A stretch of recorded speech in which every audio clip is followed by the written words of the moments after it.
Hello, everyone. Welcome to Creativity Hive's weekly program. My name is Miriam Haugen, and I am part of the Creativity-Hive team.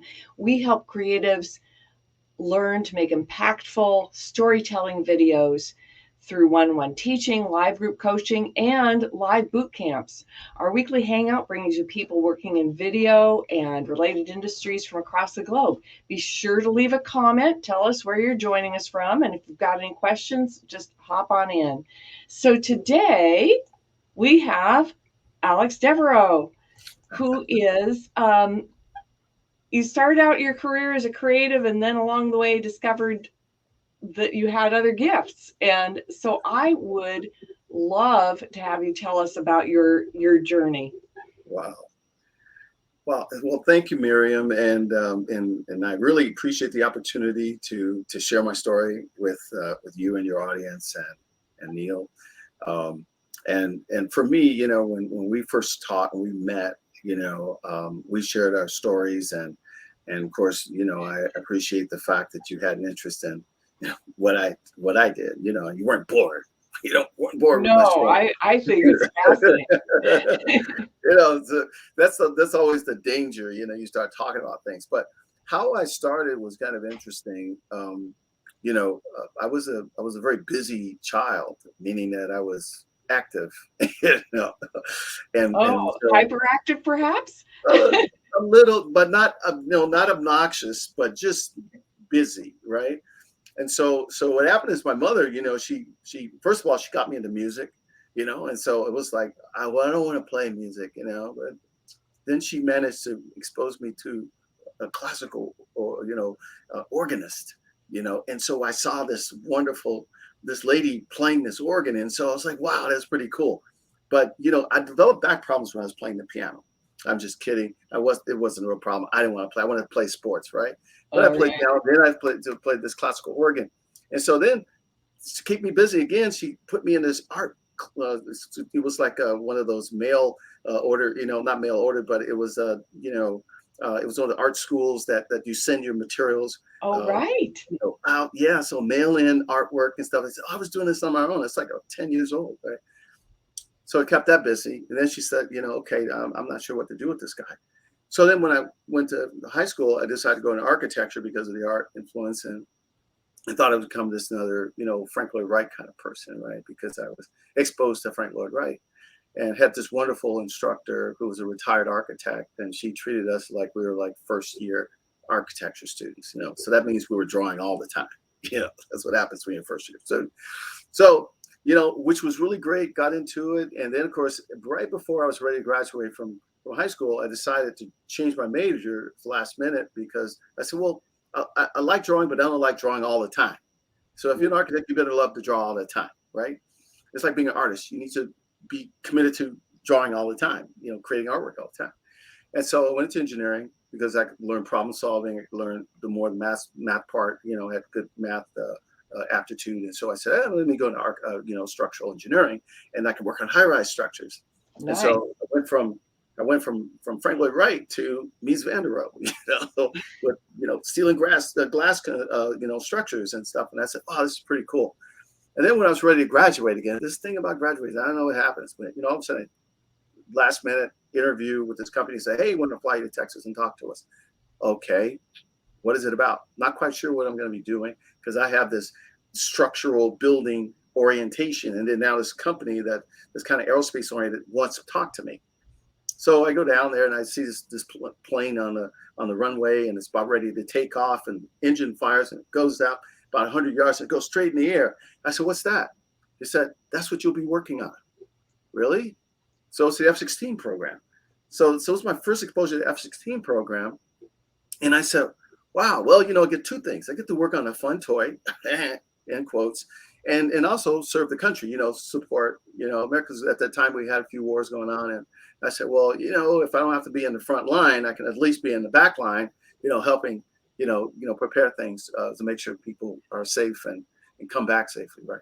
That's cool. So, I'm afraid to bring Neil on because he'll start asking all kinds of questions about he loves he loves a lot of different things, but Right. airplanes, oh my Right. gosh. Oh wow.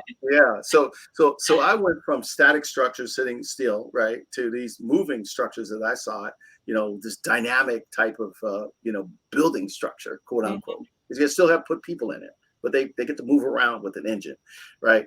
So did that for a while, loved it, worked all aspects of the ship, troubleshooting all aspects and learned so much. And then I decided, well, it's enough for working on weapons. I need to focus on something a little bit more mundane and grounded. And so I had talked to BP, and they were, before they were BP, it was still Standard Oil of Ohio, then became BP, and they have this advanced materials division, and they said, we want you to come in and help us, with our new product line, this all high temperature materials.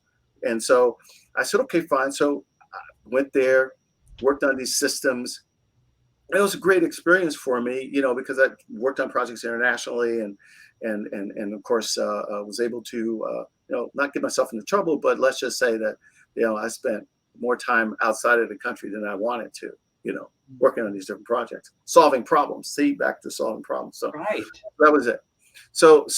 But those skills that I developed early are what served me in that role, where I was in isolation and I needed to have skills that would help me creatively communicate to people who are using a different language, and we can all come together and collaboratively work on a problem and find a solution, you know, uh, timely, collaboratively. So that was the essence. And so when I saw that moving forward, and then as I was making my trek, my wife said to me, "Oh, well, I've got a favor to ask." Okay, what's the favor?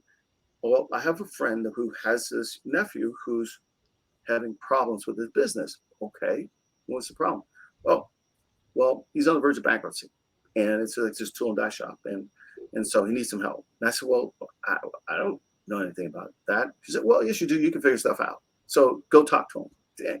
So I have to do as I'm told, so I did. So I talked to him and looked down and watched him, working with someone, in his shop, and of course, and I saw the expression on the person's face as he was working with them, training them to make these dies. And I said, well, they don't look too excited about being here. I mean, they have a job, they're being trained, you should be excited about a skill, but you're not. What's wrong, right?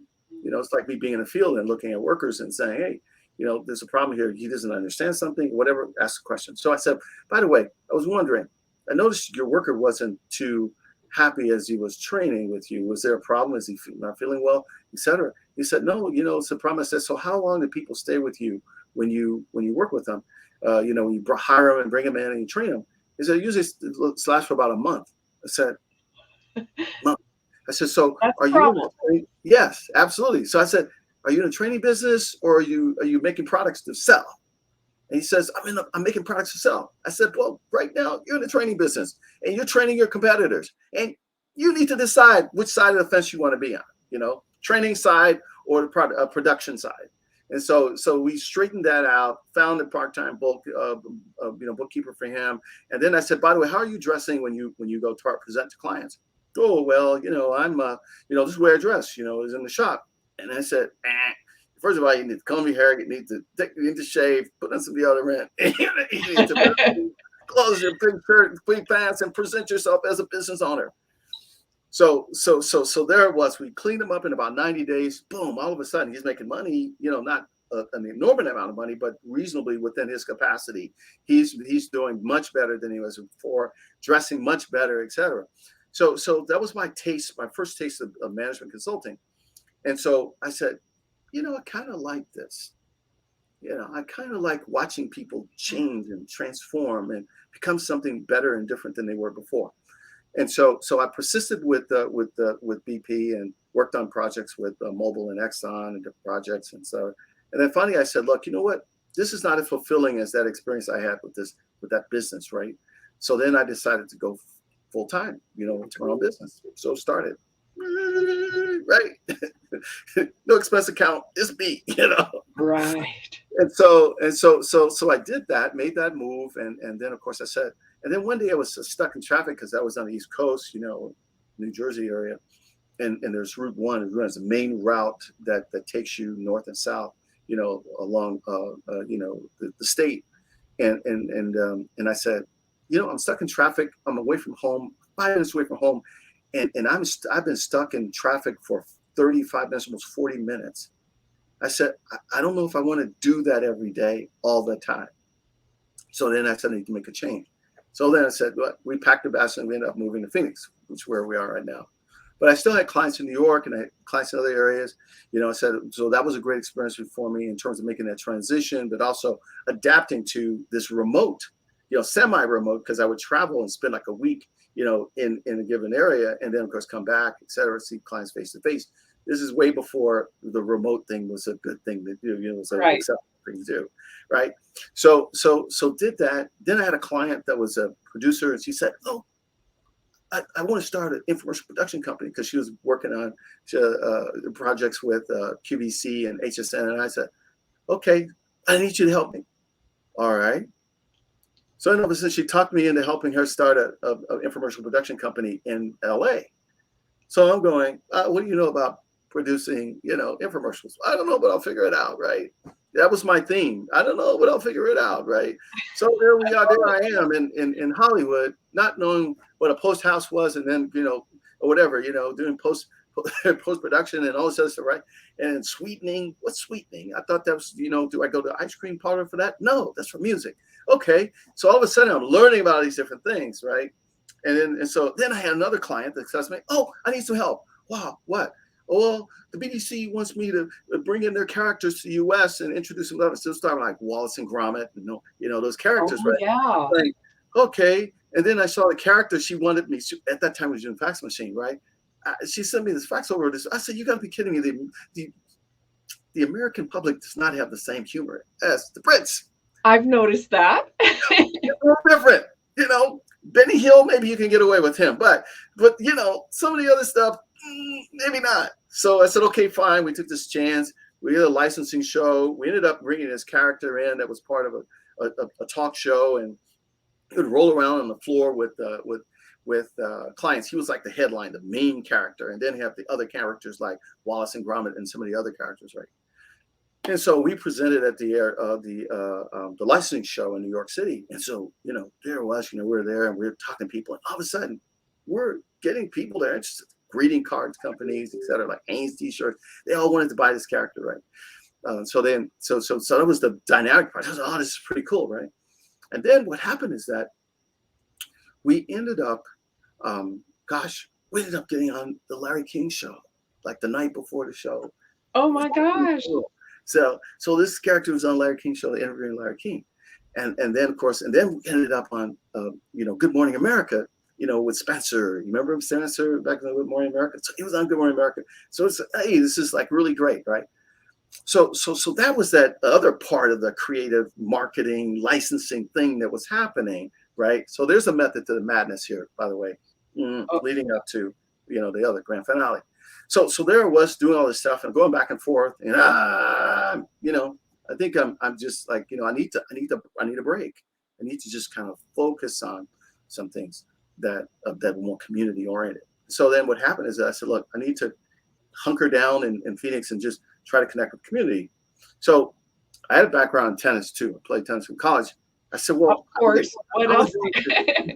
I said, I always wanted to get licensed, to teach, right? So it became licensed, taught junior tennis, ended up in teaching, coaching USTA sanctioned tournament, students were preparing for USTA sanctioned tournaments.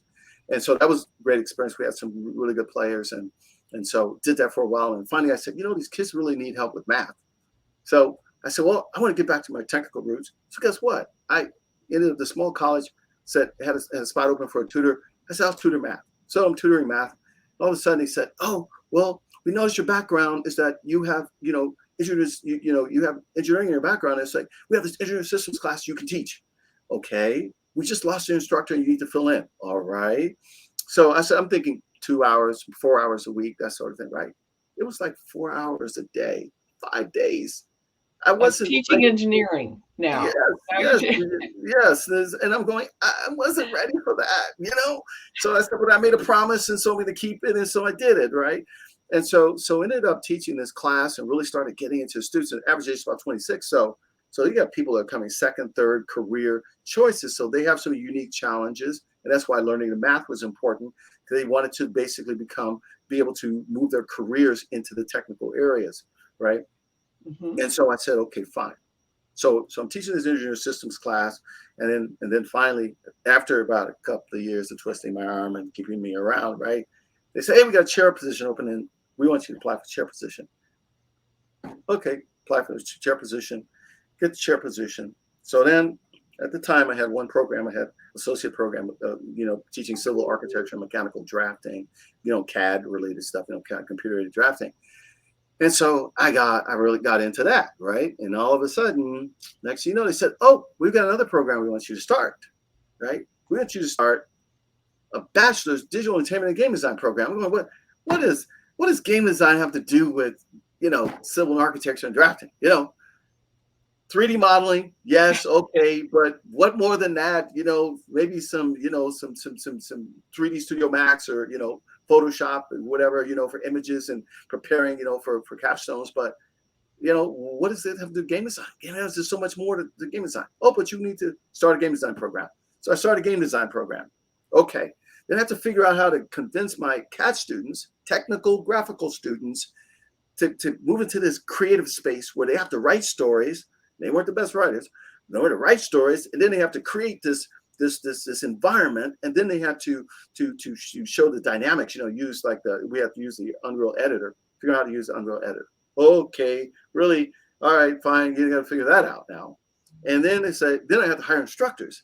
So now my instructors for CAD weren't the same instructors for game design, and I'm going, where do I find these? No, I would think it'd be very different people. Yes, because they weren't ready available. There weren't any post-secondary programs that taught game design at the time, right? So this was like mid-2000 to like 2007, 2008 time period, right? So I started that program. Then they say, oh, now you can start a visual communications program. Yeah, visual communications associate visual communication program was ideal for the game design students, but not so ideal. The game design program wasn't ideal exactly for the CAD students, right? So there it was.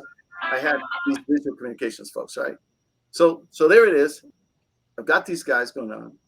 And then I said, all right, okay, so now everything's trying to settle everything down and making sure I have the right instructions in the right place. And they said, oh, by the way, we now want you to start a bachelor's construction management program.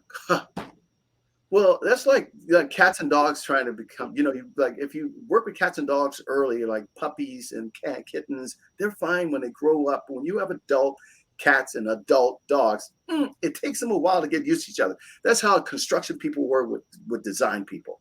And so all of a sudden now I've got these guys, because this is during 2008, and they're saying, hey, we don't want to learn this technical stuff. We just want to learn about construction management so we can get our degree and we can get our jobs, And I'm going, nope, you got to learn technology first. So now I'm teaching construction guys, CAD, Photoshop, Illustrator, all these different tools. And they're like, and then they're like, I understand why we need to use all this stuff, right? Clock ticking, et cetera. You still have to do it. So we get them through that scenario. Now, looking back, and saying, like, what happened in 2008, 2010 was so the timing was so ideal for that transition to happen, where technology was moving in an interesting direction, and where you had this hybridization of all these different tools. Like, before I know you guys are like Adobe experts, right? Well, the Adobe products we're using, like Premiere, Premiere Pro, or I think it's like right. Premiere Yes. Pro. We're using Adobe, all the Photoshop, Illustrator, InDesign, all these different tools to produce capstones, And so now they're producing these presentation boards and using all these different tools. And it's like a construction guy is actually using parametric modeling tools with Photoshop and Illustrator, all in presentation for the capstones. That was almost unheard of, at the time. And so I had my students actually compete with other schools, like other universities that had construction management programs, like ASU, NAU, Boise State, Colorado State, all these schools that had construction management programs. My students were competing with them, in the Associated Schools of Construction, and they were basically creating these 3D models and coming up with using design build type of a format is or competition categories where they would compete, design build. So they were all self-contained. Everybody in the room could draw. Everybody in the room can have things, and so we didn't have to create a hybrid team. We had everybody on the team that had all the tools, including construction management tool. So wonderful experience. But here, catch this: average age for most of those teams like 21, 22. My students were like 30, 40, 50, Cool. right? So now you've got this other thing, and so we're dealing with this stigma of, oh, can we compete and can we do this and that, and we still need to learn these technology tools, et cetera, right? So all of that was happening, and so I still persisted with my management consulting, with clients, select clients. But what was interesting is that, all of a sudden you saw this sort of, this conversion that happens, that all of these different technologies sort of came together in an interesting way. And where we are today, with digitization adaptation that we're accelerated into in 2020, moving forward, and now what we're talking about now with all these different tools and digital, what they call digital twins now, et cetera, all these tools, all graphically based tools. Yeah. Now, I would have never been able to map that and say to myself, well, you just set goals and then, one right after the other, and then you set another goal. The way my career moved was that I really responded to, and I had some guidance, by the way, so I give my wife a lot of credit for it. The guidance, got to have a good woman behind you. Every man should have a good woman behind you, right? Oh, I need to bring Neil on. Yeah, you bring me on. Right? You agree with that, right, Neil? I've been sitting here snoring away. Okay. Yeah. So really, but what's interesting about it, so where we are right now with technology, the convergence of all these different technologies and what's moving forward ahead, AI, NLP, programming, all of these tools are moving us in a direction that has moved us into a direction where, point of no return, moving forward. And of course, even this format here with you guys, in terms of broadcasting and all digital based, it's an exciting time, and it's a scary time for people that haven't allowed themselves to make those adjustments. But one of the things that I thought it was important for me is that being willing to take a chance and learn something different. Be willing to be open to new ideas and new concepts, and also most importantly, be open to the future. And Yes. so that's been my moniker there in terms of moving forward with my career and experiencing the things I did for my students, things I did for my clients. So now on the management side, I focus on the entire revenue generating process. I focus on, maximizing revenue generation, which includes, sales and marketing. I focus on optimization in terms of operational activities.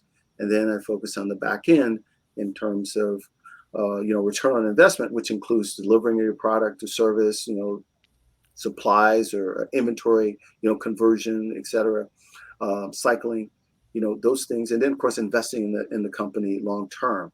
But I talk to the management team, try to align them strategically and tactically, and then I connect them with the folks that are getting things done. Folks that don't have much influence on policy, but they do have a lot of contact with the customer, and those people should be preserved and supported.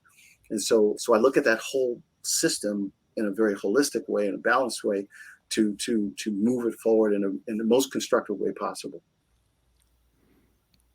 That's Wow. I was struck by the fact that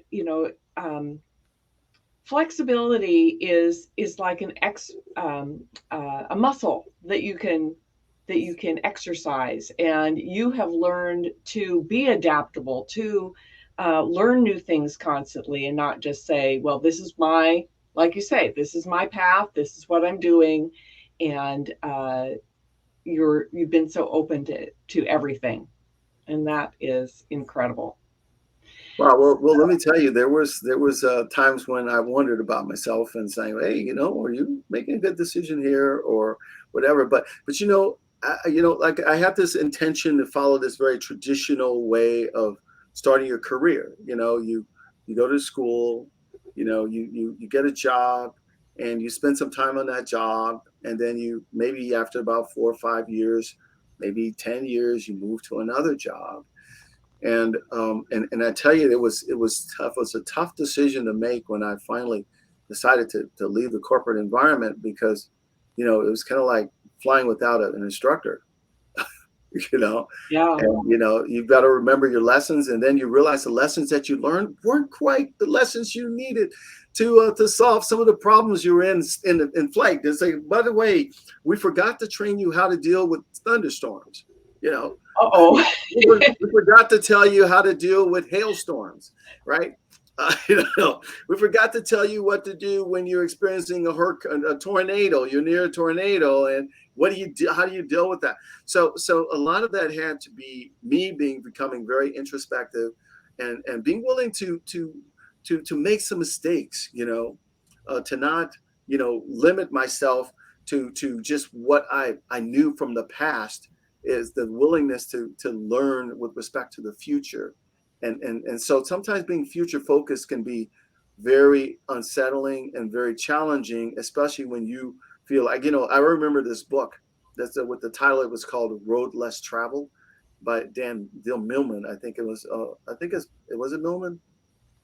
But this road less traveled is what I find, because when I tell my story, people say, "Oh, I don't know if I would do that with my career, and oh, I don't know if I would make those changes yet." But having someone with you that has a similar mindset is very important. And so my wife, she's not here with us, unfortunately. She passed away because of sickness, but illness. But I always credit her for being that support, and allowing me to have the choice to decide and to try, and to fail. And let me tell Yes. you, there wasn't all like roses where, you had these wonderful. So I had great experience and great, people, supports, associates that I had with me that did, were wonderful people. And I felt very supported along the way. So I give a lot of that credit to the people who really believed and trusted me as I was moving forward, and as I was changing, so which was very important. That, yes, a supportive spouse when you're doing all these twists and turns and making so many changes, I think is really important. Oh yes. That they have to be behind you and willing to support that. So that is awesome. So many of our viewers, I think, are in the solopreneur and small business kind of environment. So, do you have any tips for people that are just struggling? Um, you know, general things they should look at, or what, Oh, what advice do you have for people oh, that are maybe want to improve profitability? That's usually a key thing. Make more uh, sales. absolutely. Well, I have a soft spot in my heart for those people, because that's how I started as a solopreneur. And of course, my first experience wasn't some big corporate project that I worked on, that I was able to. It was this small little dye shop with 2-3 people in it, and Right. they were struggling to try to make a living. And so I always remember that. And even with my students, the same thing. Students that people have counted out and not really, considered as being having a lot of potential. And so a lot of what my work has been helping people, improve their lives, improve their self-image, as well as, how do you associate with, the thresholds that you experience when you're a solopreneur. You become very quickly, you become aware of the thresholds that you have in different areas, of your ability to track business, the challenge, and how do you get people to understand or respond to whatever message that you're trying to deliver, et cetera. And so there's a lot that's associated with, trying to organize yourself in a way that allows you to be cohesive enough so someone can understand your message and respond to it. Understand the message and respond to it. So there's a couple of things that I've done that I think would be a benefit. One is that keep in mind that as sophisticated as business is pretty, I wouldn't say basic, but there's a fundamental aspect to it, and that is maximizing revenue, sales and marketing. What are your efforts? What's important for sales and marketing? You need to identify, there's three things: resources, capacity, and then of course demand market. Know what your demand market is. If you don't know what it is, then you need to do some work there. And the work that you can do there would be, like, for example, defining your value, your value proposition. Value proposition will help you with your demand market identification. Capacity is your ability to deliver. You need to know how much you can actually deliver without being overwhelmed, because usually, like a capacitor for like an electrical system, getting technical here, engineering side, it's not 100%. Capacitor is about 80%, between 70 to 80% of the capacity, and then it overflows, then it relieves itself. So you don't go for that. So you need to know what your capacity is to handle business, because ultimately, subconsciously, you will only allow yourself to bring in what's possible for you to manage. Interesting. Right? Yeah, I've seen that. And so the resources. Sure, I can do this. And then I come to a point where things start falling off and I go, okay, got to pull back. Right. Absolutely. Or figure out how to increase your capacity. Right. Right. The other thing by is the adding resources. in help. You got it. Absolutely. The right kind of help. Find the right people. And also, here's the other thing that I've observed, especially during this pandemic transition. It's like, sometimes solopreneurs think that they have to like live in a shell or cocoon and every man for himself kind of a mindset. Open up and try to add value to someone else. And then what happen is you discover that business is about exchange. Business is not about harboring. It's not, living in this shell. It's about you having an abundance mindset, prosperity mindset. And what I mean by that is that that there's so much available. Is that we've been conditioned to think otherwise. We think in constraints. We think in limitations. We think in deprivation. We're in this deprivation mindset, etc. I need to conserve. I need to, hoard. I need to do this, all, and that. When in fact, we see examples of abundance and prosperity every day in nature. Can you imagine what happens if all of a sudden the planet goes, we're tired of producing green stuff. Right? We don't want to grow any more trees. We don't want to grow any more grass. The planet is just tired. You guys fighting all the time. You're blowing stuff up. You're digging stuff up, etc. Boom. We're going to just stop. We're going to shut it down. Can you imagine if the planet did that? So that means there's a huge lesson to learn from the planet. It's like, stop thinking in this very narrowly focused way and figure out how to open up and be more engaging and collaborative. And that allows you to be able to experience the prosperity that's available. It's a tough thing to do when you've been conditioned to think otherwise. The bad news is that if you grew up in an environment where you had minimal resources, that's programming. Right? And so as a solopreneur, you have to attack that. And so what I often do is I talk to folks about Maslow's hierarchy of needs. You say, that's been around forever. If you had an intro psychology class, you've seen it, right? But so pay attention to Maslow for a second here. Right. What's the first level of that pyramid, right? First level is what? Physiological. It's survival. It's like, right? I need to eat, I need to that kind of things, right? Sleep, shelter. Right. Food, shelter. And then just above that is what? Safety. Mm-hmm. I need to feel safe. So if people don't feel safe, it's a problem. If people don't have anything to eat or have a place to sleep, it's a problem, right? That's why a homeless situation is a horrible place. We're actually seeing people, persisting in that condition. And then you expect them to be good citizens when they can't even address the basic needs of a human being, right? And then just above safety is relationship. Now I have to figure out how to get along with other people, interact with people both in my environment and, of course, in my family and then outside of my family. Have to deal with that. So now you've got physiological needs, safety needs, and then you have relationship. And then we move up the rung to what? Esteem, feeling good about yourself, trying to improve yourself, right? You can't even get to improving yourself when you're stuck in physiological. Right. And let's not talk about transcendence. Transcendence is at the top. How do you transcend? So now, as an entrepreneur, as a solopreneur, you are in the optimal position to be able to figure out how to address all of those different needs. You have to make sure you have enough business coming in to address your physiological needs. You have to have enough business coming in to address your safety needs. You have enough business to come in to address your relationship issues and needs, right?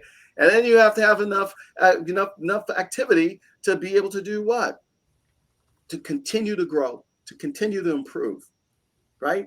And then when you transcend, it means that you become a contributor to the world. And we forget about world centricity as being so important for us as humans in general, because we get stuck in our little, enclaves and in our groups, and we forget that we are still human, and we are sentient beings, we are conscious beings, we are intelligent beings that do not always use our intelligence effectively. So if we can somehow figure out how to discipline ourselves there, especially as a solopreneur, you don't have to worry about entire staff. You just have you are the staff. You just change your hat. That's all, right? You mop floors, you sweep floors, you dust, and then you still do the work, right? And so then, you have to think about this and say, I need to expand my words and expand my consciousness with respect to being a human being on the planet. Then what happens is that being a solopreneur is like the most ideal place to be, because now, and then you say, well, what about other resources? Well, think about it collaboratively, deal with your relationship issues and get over, networking with other people, right? You talk about being solo, you're not solo. You're a collaborativepreneur as opposed to a solopreneur, because you still need to talk to people, you still need to have clients, you still need to network, and then people need to refer you, right? So for me, that's the first thing. And a lot of that is associated with sales and marketing. Now, then when we go to operational side, make sure you have your package together. Whatever product that you're delivering, get clear about it. Make sure you have a market that's suitable for it. Like, for example, we talk about the demand market. The demand market determines or dictates the type of product that you'll be delivering. So now you get the demand market, and you got the product, and say, okay, I need to figure that out, right? However way you need to deliver it, that's what you figure out. It's like you guys, with your wonderful format here, you're sharing these messages, etc. You're showing, giving people an opportunity to grow and improve and expand their way of looking at things and perceiving things. And you put somebody that talks too much like me online and say, hey, what are you going to talk about? Well, what are you going to talk about? How much time do I have, right? So you have that, a part of it, that's the fun part of being a solopreneur. You get to decide, and you get to live with whatever mistakes you make, and you get to live with whatever successes that you have. That's the good news. Live with our mistakes. Right. Absolutely. So now the other part of this is, once you get through that part, the middle part, the last part is the return on investment. So important for solopreneurs. What does that mean? Make sure you develop a product that is acceptable to your client, that is desirable to your client. That's your goal. If it's not, that's why continuous improvement is so important. Get better, get better, get better, get better, right? Deliver a better product. And that's one part of it. The other part is you need to make enough money to set aside money for the future. You need to invest in the future for yourself or for your business. Yes, if you have family, your family, self, business, perpetuation. In other words, intend to stay in business. So plan to stay in business. It's intentional. We intend to be here for the long haul. Absolutely. Yeah. Absolutely. And so what happens is that becomes a vibe that people feel and they see and they know that, hey, I don't feel like these things are going to go away. Even when you feel like you're struggling, et cetera, you still need to have the intention to start. Like, for example, they said, oh, average small business lasts for like 2 years. Well, guess what? You say, look, okay, my goal is to be around for 4 years. My goal is to be around for 10 years. What does that look like for me? You know, Strategic planning. You say, okay, well, average strategic plan, by the way, is what, 2 years? Can you believe that? In this accelerated Oh, I can digitization believe phase, that because I've done so much planning in the course of my career, and then the and then it kind of falls apart. And then I go, oh, I got to get back to the plan, and then it right? falls apart. Yeah, but so So, what's interesting is that one of the things that folks, at least where I'm at my age, is I had to get used to the fact that I kept asking myself questions. Say, why is it that all of a sudden strategic plans for like 5 years went from 5 years to 3 years, and now 2 years. What's causing that? Why is the future accelerating so fast? It's because of technology. And so right. if you don't How factor, can you project 5 years down the road because the world's going to be such a different place? right. So what you have to do is be okay with planning every 2 years and be okay with making adjustments every 2 years, right? You be okay. That's why pay attention to the metaverse and why it's important. It's like that's a 3D stuff in the other place in the virtual. Why should I worry about that? Because look at where we are right now. We're Right. having this conversation. Once upon a time, you would have this in a studio, right? We would physically be in the studio talking to each other. Now look at me. We're in your studio. We're in a virtual studio Right. talking, right? So what's next? Well, we'll be in the metaverse in your studio talking. And you can do that today, right? Yes. So it's like, and then of course, what's driving it all? The very products that you use every day, video, all these different images that you use to create this experience and the music, etc. All of those tools are still there. So me, the big lesson for me is that how important it is to preserve the arts and keep that part, because that's the part that keeps us human. And it persists with the music, the persists with the images, persists with the art, and that persistence is what allows us to be able to be more human. When I think about all my travels, internationally, and I say, what was the one thing that was in common? One, food. Everybody likes the food, everybody's happy, right? And then what's the other? Music. Everybody likes the music, everybody's happy. Doesn't matter what the language is. Can you keep a beat? Well, you can try. Keep a beat. So what happens is this: sometimes as humans, we forget to celebrate being humans collectively is our challenge. And so sometimes we have tendency to want to segment and say, "Oh, we only do this." It's like humans are. We can do whatever we want technically.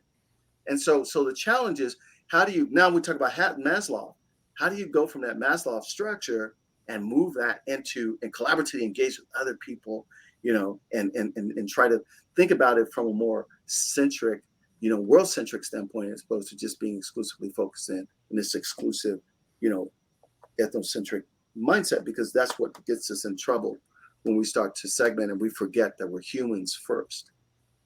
Yeah. So that's like the huge lessons for me in terms of, looking at. And so making changes means you have to judge less and accept more, right? So like, for example, I just, last year, I wrote a book on decision making.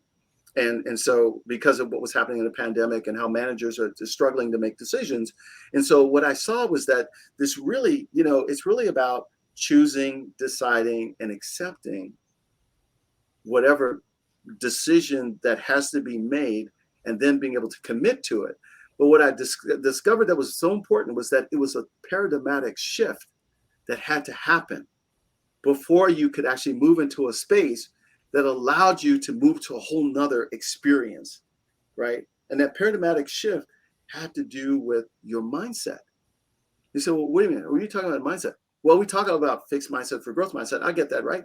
But what we're talking about here is that moving from a fixed mindset to a growth mindset and releasing yourself to it In other words, staying in that place is the tough one. But I want to go back to where I was before. It's like, that's not a paradigmatic shift then. Paradigmatic shift is that you surrender to growth. You surrender to this new experience and you don't look back. You keep looking forward. That's how you stay in business as a solopreneur. You don't look back. You keep looking forward. You do not harbor regrets. I don't know if this was a good idea. No, it was a good idea because you made the decision to do it. You committed resources for it. Figure out how to make it better.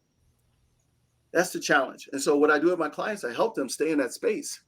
How do I stay in that space? It's a tough space to be in, especially given what conditioning you may have had in your early childhood. They say that your first 8 years of your life influences, your experience, your life moving forward, right? How do you stay in that space? So you need help. So get the help. Awesome. Well, this has been fantastic, Alex. I really, really appreciate having you come on and share your amazing stories and your amazing journey. And do you have any? Listened. Yes. Lots to learn there. And I just love the flexibility, the being open to new possibilities, and that we can all learn from that. So thank you so much. You're welcome. And the message to this solopreneur is like, hey guys, we're all in this together.